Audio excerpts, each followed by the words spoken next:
एभली एक महत्वपूर्ण कार्यक्रम आयोजन कर टाइम्स ऑफ इंडिया ग्रुप को मध्य मोर अनेक अनेक शुभेच्छा अभिनंदन और धन्यवाद।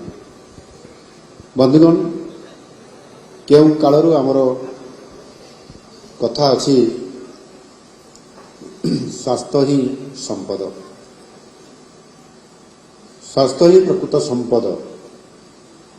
ये कथा आम प्रायतः समस्ते छोट बड़ू छात्र अवस्था ये कथा को समस्ते जानी, किंतु केते बेले वास्तव जीवन रे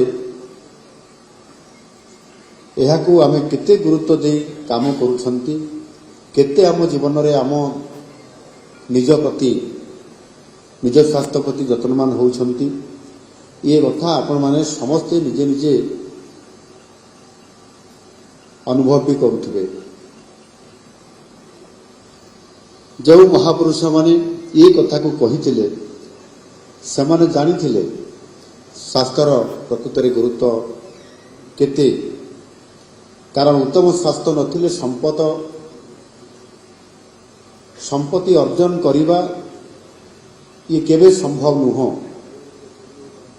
जदि भी आमे संपत्ति अर्जन करूछु ताले जदि भल स्वास्थ्य नथिबो ताकू मध्ये आमे केबे उपभोग करि परिबा नाही।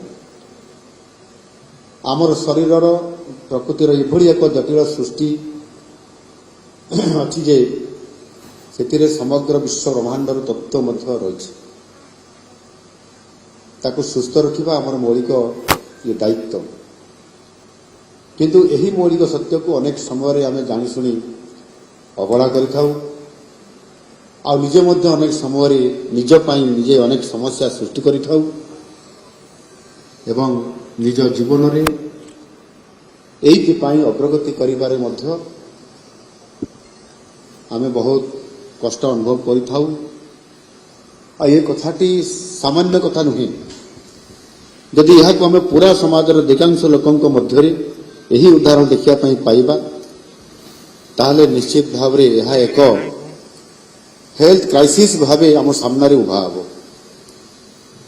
तेणु आमको सुस्थ जीवन जापन, उत्तम चिकित्सा पद्धति, श्रेष्ठ चिकित्सा सेवा ये समस्त उपर गुरुत्व आरोप करने आज दिन में आवश्यकता थिबा कारण आमको तार समस्त प्रकार व्यवस्था करने पड़ो। आम ए अंचल भुवनेश्वर एवं ओडिशार ये विभिन्न जोठी जनगहली अच्छी जोठी रोग अच्छी से जगार ये सबूर समन्वय आम एक सुस्थ समाज निश्चित भाव आम समस्त भावना समस्त सहयोग जदि आम समस्त एक टीम ओडिशा हिसाब से काम करवा ताले ताकू सुनिश्चित करि परिबा।